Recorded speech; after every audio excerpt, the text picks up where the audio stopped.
Assalamualaikum.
Yang pertama-tama kawan-kawan harus mendownload aplikasi di Play Store.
Atau foto-foto yang sudah lama terhapus secara permanen di Android.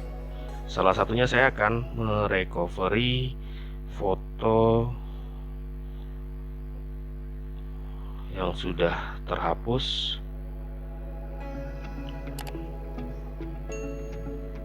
Ini kita buka. Nah, tampilannya akan seperti ini. Dia sudah recovery, lalu kita pulihkan. Nah, di sini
iklannya, lalu kita masuk ke galeri. Seperti tadi, kita masuk ke sistem file restore. Nah, ini file restore-nya. Nah, hari ini saya sudah merestore 2 file foto dan file video. Tentu kualitasnya sama dengan kualitas aslinya. Jadi demikian tutorial singkat ini, semoga bisa bermanfaat. Wassalamualaikum warahmatullahi wabarakatuh.